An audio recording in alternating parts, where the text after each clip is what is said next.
हाय दोस्तों, कैसे हैं आप। उम्मीद करती हूँ आप सब ठीक होंगे, बिंदास होंगे। तो दोस्तों, अपन जो हैं वो मलिक मोहम्मद जायसी के पद्मावत के नागमती वियोग खंड के बारे में अपन पढ़ रहे थे। तो दोस्तों, मेरा पहले वाला जो मैंने वीडियो बनाया था उस वीडियो में थोड़ी सी समस्या है, थोड़ी आवाज़ की। मुझे नहीं पता था, मैंने जो वीडियो बनाया वो थोड़े से मेरी सांस लेने की आवाज़ें आ रही हैं बीच बीच में, तो थोड़ा सा आपको डिस्टर्ब हुआ होगा, उसके लिए मैं क्षमा प्रार्थी हूँ। अभी तो उसमें पढ़ लीजिए और आगे अभी फिर दूसरा वीडियो अपन बना लेंगे। अब देखिए, फरे आप अति सघन सोहाए ओ जस करी, फरे अधिक सिर नाई। तो देखिए, कटहर डार पीण सन पाखे, बडहर सो अनूप अति ताके, खिरनी पाकी खांड अस मीठी, जामुन पाकी भंवर अति दीठी, नरियर परे फरी फरहरी, फुरे जानू इंद्रासन पूरी, हुनी महुआ चूहे अधिक मिठासु, मधु जस मीठ पूप जस वासु। और कज हजा अन बन नाहू, देखा सब राउन अमराई, लागे सब जस अमृत शाखा, रहे लुवाई सोही जो चाखा, लवंग सुपारी जायफल सब फरे अपूर, आस पास घनी इमली ओ घर तार खजूर। तो देखिए दोस्तों, इसमें क्या है। अगर अपन इसकी व्याख्या की अगर बात करें तो व्याख्या देखिए, इसमें जो प्रस्तुत अवतरण है वो जायसी मलिक मोहम्मद जायसी द्वारा रचित पद्मावत के सिंघलदीप वर्णन खंड से अवतरित है।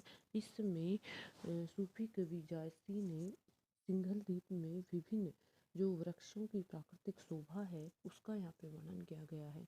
तो दोस्तों, पहले पद में तो उन्होंने सिंघल द्वीप की कथा के बारे में कहा था कि मैं एक सिंघल द्वीप की कथा कह रहा हूँ और दूसरे पद में उस राजा के बारे में बताया था। तीसरे पद में उस सिंघल द्वीप की जो विशेषता थी उसके बारे में बताया है। अभी अपन जो पढ़ रहे हैं वो उस सिंघल द्वीप में जो पाए जाने वाले पेड़ पौधे हैं उनका यहाँ पे वर्णन किया गया है। तो जैसे यहाँ पे कह रहे हैं, देखिए, फरे आब अति सघन सोहाए, ओजस करे अधिक सिर नाहे। मलिक मोहम्मद जायसी यहाँ कह रहे हैं, फरे आम्ब का मतलब है आम के पेड़, अति सघन अत्यधिक बहुत ज़्यादा, ओ जस फरे अधिक सिर नाहे, जितने ज़्यादा वो फलते हैं उतने ही झुकते जाते हैं। सिंघल द्वीप में जायसी कह रहे हैं कि सिंघल द्वीप में फलों से लदे हुए आमों के सघन वृक्ष अति मनमोहक लगते हैं। मलिक मोहम्मद जायसी कह रहे हैं कि सिंघल द्वीप में फलों से लदे हुए आम के जो सघन वृक्ष हैं वो अत्यधिक मनमोहक लगते हैं, अत्यधिक सुंदर लगते हैं, वो व्यक्ति को मोहित कर लेते हैं। ओ जस फरे, वे फल जैसे जैसे बढ़ते जाते हैं, फलते जाते हैं, अधिक सिर नाए, और उन फलों के बोझ से नीचे की ओर झुकते जाते हैं। कि जो फल है, जो पेड़ हैं, जो फल हैं, आम के पेड़ जितने ज़्यादा बढ़ते जाते हैं, फल जितने ज़्यादा बड़े होते जाते हैं, वो पेड़ उतना ही नीचे ज़्यादा झुकते जाते हैं। आगे कवि कह रहा है, कटहर डार पिंड सन सके, बडहर सो अनुप अति ताके। कटहल के वृक्षों पर पके हुए फल डालों से लेकर निचले तलों तक लगे हुए हैं। कटहल की डालों के ऊपर पिंड सन पाके, पिंड मतलब तने से लेके नीचे तक, बडहर सो अनुपति, ये दूसरा है। तो देखिए कि कटहल के वृक्षों पर पके हुए फल ढालों से लेकर नीचे तक लगे हुए हैं। कि कटहल का पेड़ है, उसके भी पके हुए फल लगे हैं, ऊपर से लेकर नीचे तक पूरा चारों तरफ से वो फलों से लदा हुआ है। आगे कवि कह रहा है, बड़हर सो अनूप अति ताके। जो ये है बड़हल के वृक्ष देखने में अत्यंत ही अनुपम और सुंदर दिखाई पड़ते हैं। आगे वो कह रहे हैं कि बड़हर के जो पेड़ हैं अनुप अत्यधिक अति ताके, देख ताके का मतलब होता है देखने, कि बड़हर के जो पेड़ हैं वो देखने में अत्यधिक सुंदर व अनुपम लगते हैं। खिरनी पाकी खांड अस मीठी। खिरनी, खिरनी नाम का कोई वो है, फल है, तो वो देखिए उसके लिए कह रहे हैं। खांड का मतलब होता है शक्कर, अस का मतलब जैसी, मीठी। खिरनी पक कर, खिनी पक कर खांड जैसी मीठी लगती है, अर्थात खिनी पकने के बाद में खांड के समान या शक्कर के समान मीठी लगने लग गई है। जामुन पाकी भंवर अति डीठी। देखिए, जामुन पाकी, जामुन पक गए हैं, भंवर भंवरे अति डीठी, डीठी का मतलब है दिखाई देते हैं, कि वहाँ पे जामुन के जो वृक्ष हैं वो, उनके ऊपर फल लगे हुए हैं, जामुन लगे हुए हैं, और वो जामुन पकने के बाद में भंवरों के समान काले दिखाई पड़ते हैं। नारियर फरे फरी फरहरी, वो कह रहे हैं, देखिए आगे, नारियल के जो वृक्ष हैं उनके भी फल लग रहे हैं। नारियल, नारियल का मतलब है नारियल, फरे फल, फरी फरहरी, फरहरी एक वो होती है, वो लता होती है, उसके लिए आया है कि नारियल के पेड़ के भी फल लग गए हैं, और फरी फरहरी मतलब वहाँ पर छोटी छोटी फूलों वाली जो लताएं हैं वो भी वहाँ खिल रही हैं। फुरे जानू इंद्रासन, फुरी, इंद्रासन का मतलब होता है इंद्र के समान। जानू, जानू का मतलब मानो, जनू, जानू, मनहु, मानू आदि शब्द जहाँ आते हैं वहाँ उत्प्रेक्षा अलंकार होता है। तो देखिए इसके अंतर्गत जो है वो उत्प्रेक्षा अलंकार का प्रयोग किया गया है। देखिए वो कह रहा है यहाँ पे,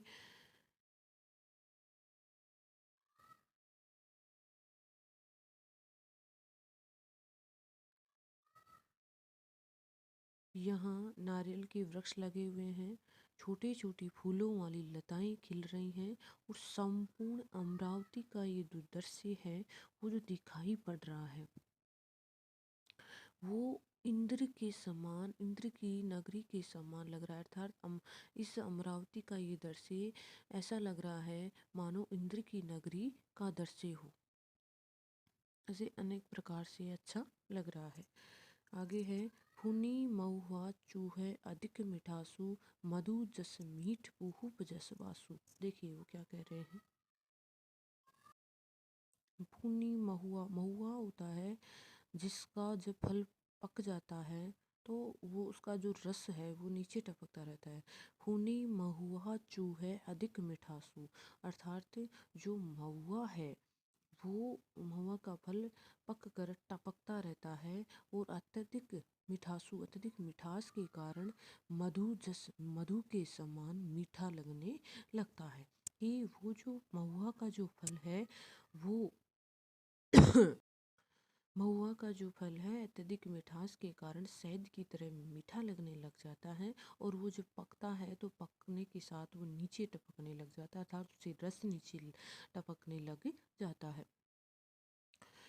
पुहुप का मतलब होता है पुष्प, जस बासु, बासु का मतलब है सुगंध। देखिए कितना उल्टा नियम है। अपन बोलते हैं वास, मतलब जो अपने शरीर को अच्छी नहीं लगे, वो स्मेल आए तो अपन उसको वास बोलते हैं, और फूलों को की खुशबू को अपन सुगंध या खुशबू बोलते हैं। लेकिन देखिए कवि ने यहाँ शब्द का प्रयोग किया है जस बासु, अर्थात यहाँ पर इसका अर्थ है सुगंध।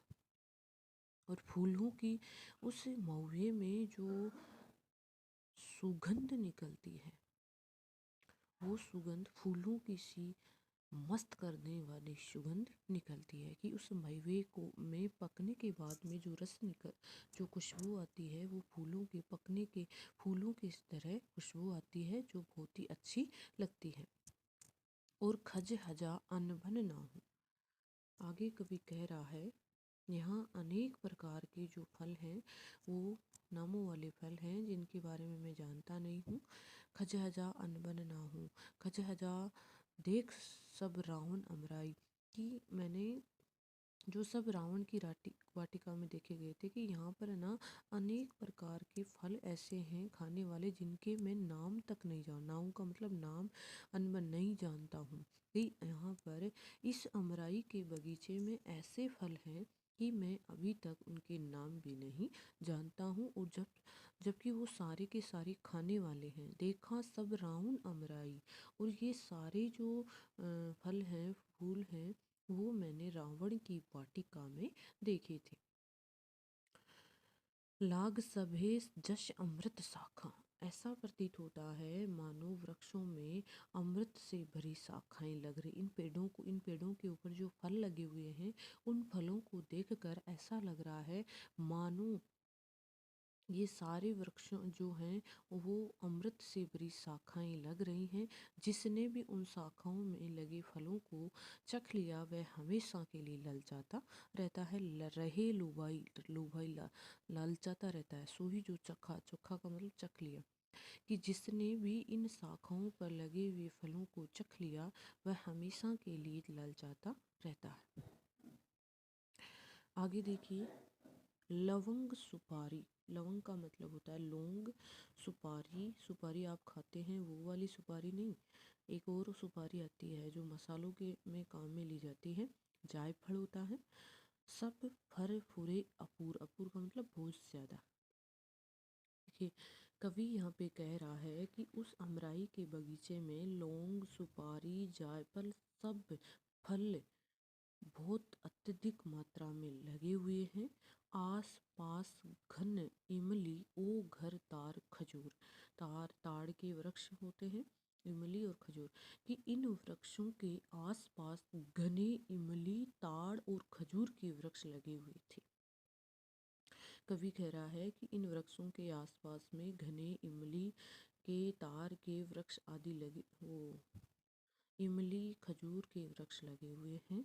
तो देखिए दोस्तों, ये है कि इसमें क्या बताया गया है, मतलब जो पेड़ों के फल लगे हुए हैं, उस फलों के बारे में बताया गया है, कि सिंगलदीप की एक बगीचा, अमराई नाम का एक बगीचा है, जहाँ पर आम के बड़े बड़े पेड़ हैं, और जितनी ज़्यादा वो फल बढ़ते जाते हैं, वो पेड़ उतना ही नीचे झुकता जाता है।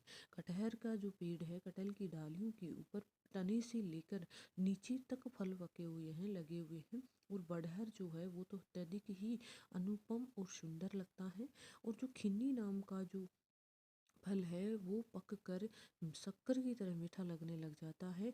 जामुन पकने के बाद में भंवरे के समान दिखाई देते हैं। नारियल के वृक्षों के भी फल लगे हुए हैं, और वहाँ पर जो फूलों की लताएं हैं वो दिखाई दे रही हैं। इस ये क्या बोल रहे हैं, इस अमराई का ये दृश्य ऐसा लग रहा है मानो साक्षात इंद्र की नगरी हो। उन महुआ, आगे कह रहे हैं कि महुआ भी इस अमराई में है, और जो महुआ है वो पकने के बाद में उससे रस नीचे टपकने लग जाता है, और वो पकने के बाद शहद की तरह मीठा, और उसमें से फूलों की तरह खुशबू निकलती है। खजहजा अनबन नाऊ, खजहजा का मतलब खाने वाले, अनबन ना नहीं जानना नाऊ, कि इस अमराई के बगीचे में खजहजा मतलब खाने वाले अनेक प्रकार के ऐसे फल हैं, जिनके मैं अभी तक नाम नहीं जानता। और कवि कह रहा है कि रावण कि ऐसे जो फल हैं वो मैंने अमराई नाम के, इस अमराई में जितने भी ये फल हैं वो मैंने रावण के बगीचे में देखे थे। और इन पेड़ों को देखकर ऐसा लग रहा है मानो सभी के पेड़ों के ऊपर अमृत की से फल लगे हुए हैं। रहे लो बाई सो जो का, जो इन अमराई के फलों को एक बार चख लेता है ना, तो वो उसको बार बार आने सकने का मन करता है। इसे अमराई के अंतर्गत ऐसा कुछ भी नहीं है कि वो मसाले भी यहाँ मिलते हैं। लौंग है, सुपारी है, जायफल है और इमली, तार और खजूर के बड़े बड़े वृक्ष यहाँ पर दिखाई देते हैं। तो देखिए दोस्तों, इसमें है विशेष बात देखा जाए तो मैंने बताया है आपको कि एक तो उत्प्रेक्षा अलंकार का यहाँ पे प्रयोग किया गया है। दूसरा, इसके अंतर्गत जो है वो अनुप्रास अलंकार भी है। और अनुप्रास अलंकार जानते हैं, उत्प्रेक्षा अभी मैंने आपको बीच में बताया था। और विशेष बात इसमें यह है कि कवि ने अपने सौंदर्य के लिए रावण की वाटिका से सिंघलदीप के बागों की तुलना की है। अपने मतलब अपनी काव्य, अपने पदों की सौंदर्य के लिए रावण की वाटिका से सिंघलदीप के बगीचों का तुलना की है। तो यहाँ पे उपमा अलंकार भी हो गया। तो ये था आपका अगला पद, 14 पद। अब है इसमें एक पद और बचा है, वो है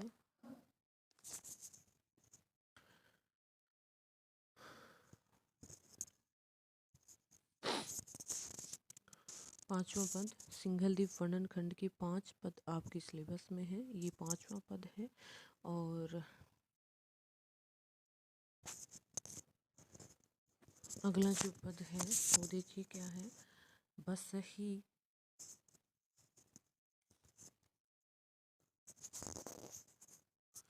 बसही पंख बोलही बहु बाखा, करही हुलास देखी के साखा, बोर होत बोलही चुचही, बोलही पांडुक एके तुही, सारो सुआ जो रह चई करही, उरही परिवा ओ कर बरही, पीव पीव कर लाग पपैया, तूही कर गडूरी जीहा, कुहू कुहू करी कोयली रखा, ओ भिंगराज बोल बहु भाखा, दही दही कर महरी पुकारा, हारिल बिनवे आपन हारा, कूक कोही मोहर सोहावन लागा, होई कुरारे बोलई कागा, जावत पंखी जगत के भरी पेठे अमराऊ, अपनी अपनी भाषा ले ही देही करे नाऊ। अब देखिए दोस्तों, इस पद में किसका वर्णन किया गया है। तो इसमें जो किया गया वर्णन है वो है बस सिंघलदीप के अंतर्गत जो पक्षी हैं, विभिन्न प्रकार के पक्षी वहाँ पाए जाते हैं, उन पक्षियों के बारे में यहाँ पर वर्णन किया गया है। तो जो पक्षी हैं प्रस्तुत, अगर इसका अपन वो देखें क्या बोलते हैं प्रसंग की बात अपन करें, तो इसमें जो प्रसंग है वो देखिए कि प्रस्तुत जो अवतरण है वो मलिक मोहम्मद जायसी के द्वारा रचित पद्मावत के सिंघलदीप वर्णन खंड से अवतरित है। दोस्तों, डायरेक्ट आप ऐसे लिखोगे पद्मावत से लिया गया है तो भी चलेगा, लेकिन ये कौन से खंड से लिया गया है तो इसका ध्यान रखना, ये सिंघलदीप खंड से लिया गया है। ये आपके पुराने सिलेबस में ये 5 पद थे, जबकि अब की बार जो सिलेबस में है वो आपके और नागमती वियोग खंड जो देखो नीचे दिखा रखा है, इसके पद आपके सिलेबस में ऐड कर दिए गए हैं। तो देखिए प्रस्तुत जो अवतरण है वो मलिक मोहम्मद जायसी के द्वारा रचित पद्मावत में से सिंघलदीप वर्णन खंड से अवतरित है। इस अवतरण में कवि ने सिंघलदीप के बगीचे में पाए जाने वाले विभिन्न प्रकार के पक्षियों के बारे में वर्णन किया है। तो देखिए दोस्तों, व्याख्या करते हैं अपन इसकी। कवि जायसी यहाँ पे कह रहे हैं कि बसही पंख बोलही बहु बाखा, बाखा का मतलब होता है भाषा, कि उस अमराई के बगीचे में जो है विभिन्न प्रकार की अनेक प्रकार की भाका, भाषा, पंखी का मतलब है पक्षी, बोलई का मतलब बोलने वाले, कि उस अमराई के बगीचे में विभिन्न प्रकार की भाषा बोलने वाले पक्षी रहते हैं। सिंघलदीप के उस बगीचे में अनेक प्रकार के पक्षी बसेरा करते हैं और वहाँ पर वे अनेक प्रकार की बोली बोलते हैं। आगे कवि कह रहा है, एक सेकेंड, करही हुलास देखी के साखा, वे करही करते हैं, हुलास का मतलब आनंदित होते हैं, देखी की शाखा, शाखा पेड़ों की शाखाओं की, कि जो कवि यहाँ पे कह रहा है कि वे वृक्षों की जो शाखाएं हैं उनके ऊपर उनको देखकर आनंदित होते हैं। कि जो वृक्ष हैं वहाँ पर रहते हुए अनेक प्रकार की भाषा बोलते हैं। वे वृक्षों की टूटी फूटी हरी भरी शाखाओं को देखकर बहुत ही आनंदित होते हैं। प्रात भोर होत बोलहि चू चूही। भोर का मतलब होता है प्रातः काल, होते ही बोल रहे हैं, चूच ही प्रातः काल होते ही फूल सूंघनी नामक चिड़िया वहाँ पे बोलने लग जाती है। चूचुई जो होती है वो फूल सूंघने वाली चिड़िया होती है, उसके लिए आया है कि प्रातः काल होते ही वहाँ पर जो है फूल सूंघनी नामक चिड़िया बोलने लग जाती है। बोलहि पांडुक एकी तूही, और प्रातः काल होते ही और बोलहि पांडुक एकी तूही, और फाकता, पांडु का मतलब फाकता, एक ही तू ही शब्द की रट लगाने लगती है। सारू सुआ जो रह चय करे। आगे कवि कह रहे हैं कि सारो सारी गायें सुआ तोता जो रहचही करेगी, कि मैना और तोता भी चहचाने लग जाते हैं। कुरही परेवा ओ करबरई, और कवि कह रहे हैं कुरही और कबूतर पक्षी भी जो है वो कलरव करने लग जाते हैं। दोस्तों लाइट जा चुकी है, तो देखिए कवि यहाँ पे कह रहा है कि कुरही और कबूतर आदि पक्षी कलरव करने लग जाते हैं। आगे है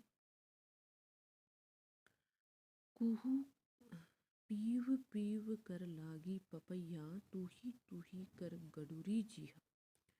आगे कवि कह रहे हैं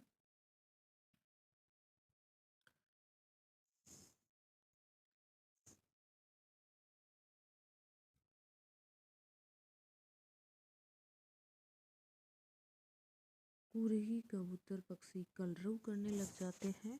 पीव पीव कर लागी पपैया, और जो पपैया है वो पीव पीव की धुन मचाता रहता है।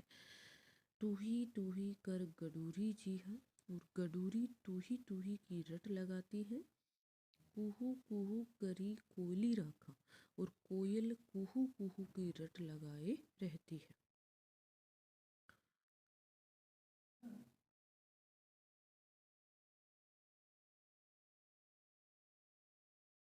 ओ भिंगराज बोल बहु बाखा।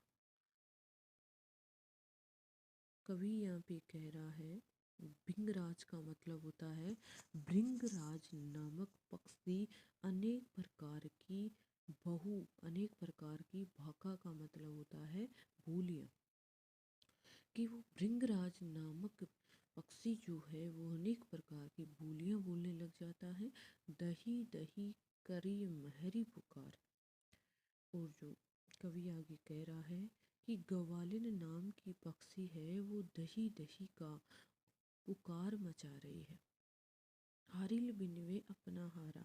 हारिल का मतलब होता है हरियल पक्षी बड़े ही दीन स्वर में अपनी दशा का वर्णन कर रहा है। हारिल बिनवे अपन हारा, कि हारिल पक्षी जो है वो बड़े ही दीन स्वर में अपनी दशा का वर्णन कर रहा है। कुकही मोर सुहावन लागा। कूकते हुए जो मोर हैं वो बड़े ही सुहावने लगते हैं।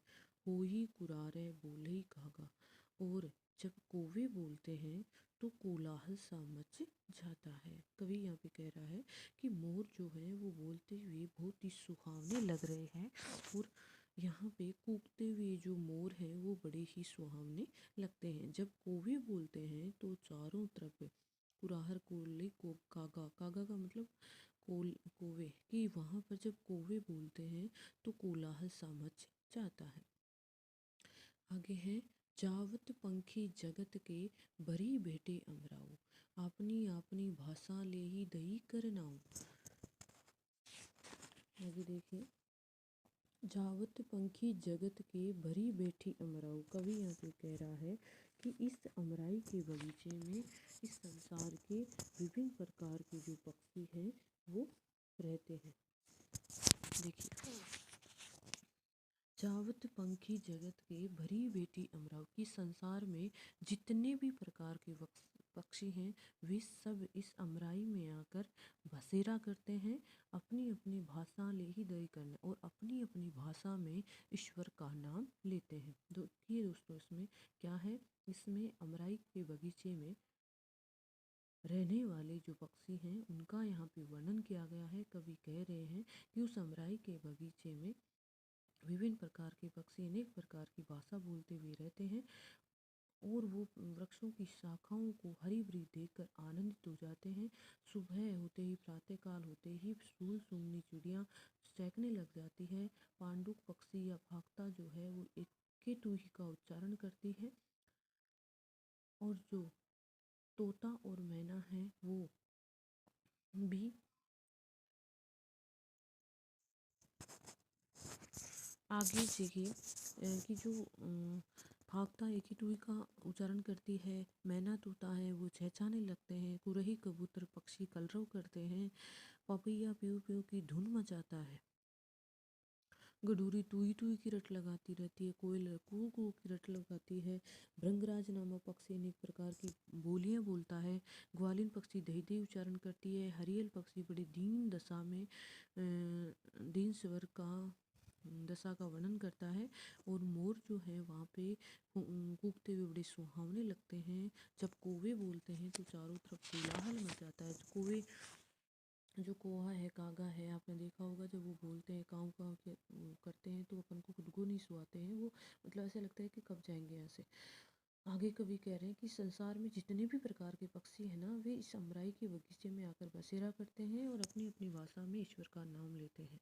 तो दोस्तों, ये था आपकी सिंगल वर्णन खंड के 5 पद हैं जिसमें मैंने पूरे बता दिए हैं। 3 पद पहले वाले भाग में और 2 पद इस वाले भाग में। पहले वाले भाग में जो थोड़ी आवाज़ की समस्या है, अगर ज़्यादा ही आवाज़ की समस्या आपको आ रही है तो उसमें दोबारा से वीडियो बना लेंगे, लेकिन अभी के लिए इसमें पढ़ना। इसमें अलंकार की बात करें तो अनुप्रास अलंकार का प्रयोग यहाँ पे किया गया है। इसके साथ में ही इसमें जो विशेष बात है, यहाँ पर पक्षियों की बोलियां देकर बोलियों के बारे में बताकर इससे पद को बहुत ही कवि ने मनोहारी बनाया है। भाषा की बात करें तो सभी पदों की जो भाषा है वो अवधि भाषा होगी और सभी पद सिंगल दीप वर्णन खंड के हैं। तो दोस्तों, आज के लिए इतना ही। धन्यवाद। उम्मीद करती हूँ मेरे द्वारा बनाई हुई वीडियो आपके लिए बहुत ही यूज़फुल रहेंगे और धीरे धीरे नोट्स बनाते जाइए। पूरा सिलेबस आपको मिलेगा इस चैनल के ऊपर। और लाइक कीजिए, शेयर कीजिए, सब्सक्राइब कीजिए। धन्यवाद।